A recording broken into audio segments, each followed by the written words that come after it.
राधे कृष्णा। जय बोलो भद्री विशाल भगवान की जय। जय बोलो मणिभद्रपुरी की जय। जय बोलो सरस्वती मैया की जय। जय बोलो केशव प्रयाग की जय। जय बोलो अलकनंदा माता की जय। जय बोलो हिमाचल पर्वतराज की जय। ஜூன் மாதம் 22ஆம் தேதி ஞாயிற்றுக்கிழமை 2025ஆம் வருஷம் அழகா பத்ரிநாத்லிருந்து 2 கிலோமீட்டர் தள்ளி இருக்கக்கூடிய சரியா 4 கிலோமீட்டர் தள்ளி இருக்கக்கூடிய மானா கிராமத்தில் சரஸ்வதி நதியில் பீமன் போட்ட பாறையில் தாண்டி வந்து உட்காந்துண்டு நான் இந்த விஷயத்தை பேசின்னு இருக்கேன். பெரிய அழகான ஒரு வாழ்க்கை கிடச்சிருக்கு. இப்போ தான் நான் வந்து இங்கிருந்து 5 கிலோமீட்டர் நடந்து இமயமலையில் வசுதாரா அப்படின்ற அழகான நீர்வீழ்ச்சி ஃபால்ஸ் அதை பார்த்துட்டு திரும்பி வந்துட்டு உட்காந்துட்டு பேசிட்டு இருக்கேன். எல்லாரும் நன்னா இருங்கோ, சௌக்கியமாக இருங்கோ, திருப்தியாக இருங்கோ, நிம்மதியாக இருங்கோ. இந்த வருஷம்தான் சரஸ்வதி புஷ்கர் முடிஞ்சது. நீங்கள் சரஸ்வதியை பார்த்துட்டுருக்க பெரிய பாக்கியம் இது. முக்கியமாக இன்றைக்கி ஜூன் 22ஆம் தேதி தமிழ்நாட்டில் மதுரையில் ஜோராக முருகனுக்கு ஒரு மாநாடு, முருகனை கொண்டு ஒரு மாநாடு, முருக பக்தர்களுடைய மாநாடு, சனாதன தர்மிகளுடைய மாநாடு இந்த சமயத்தில் நடந்துருக்கு.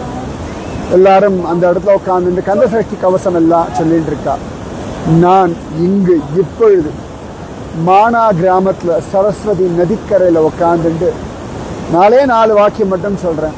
காக்க காக்க கனகவேல் காக்க நோக்க நோக்க அப்படின்னு நிஜமாவே அவ்வளவு அழகா பார்க்க பார்க்க பாவம் பிடிபட நோக்க நோக்கன்ற மாதிரி முருகன் சேனானி நாம் அகம் ஸ்கந்தகன்னு கண்ணன் கீதையில சொல்றான். முருகன் பிறந்த கிரௌஞ்ச மலை இமயமலையில தான் இருக்கு. ருத்ரப்பிரயாகைன்னு ஒரு இடத்துல கார்த்திக் சுவாமின்னு உலகத்திலேயே மிக உயர்ந்த இடத்துல இருக்கக்கூடிய முருகன் கோவில் அதுதான். 10,200 அடி ஒசரத்தில் இருக்க முருகன் கோவில். அந்த முருகன் படைத்தளபதி, எல்லாருக்கும் அனுகிரகம் பண்ணக்கூடிய ஒருத்தன், சுவாமிநாதன், ஓம்கார தத்துவத்தை விளக்கி சொன்னவன், அறுபடை வீடுகளில் நிற்கக்கூடியவன். கங்கையின் கரையில் தான் முருகன் பிறந்தான். அழகாக அலகநந்தா கங்கை, சரஸ்வதியும் கங்கையுடைய ஒரு ட்ரிபியூட்ரி தான். நிச்சயமாக முருகன் எல்லாருக்கும் நல்லது செய்வான். சனாதன தர்மம் நிச்சயமாக ஜெயிக்கும். பாரத தேசம் ஜெயிச்சே தீரும். சனாதன தர்மிகள் கவலைப்படுறதுக்கு ஒன்றுமே கிடையாது. எல்லா காலகட்டத்திலையும் அசுரர்கள் விதவிதமாக நம்மளை படாத பாடுபடுத்துவார். இத்தனையும் தாண்டி தான் நம்முடைய மூதோதயர்கள் ஜெயிச்சிருக்காங்க. நாமும் ஜெயிப்போம். அழகாக கந்த சஷ்டி கவசம் நித்தியம் பாராயணம் பண்ணுங்கோ. இந்த தேசம் நன்னா இருக்கும், நீங்கள் நன்னா இருப்பீள், உங்கள் குடும்பம் நன்னா இருக்கும்.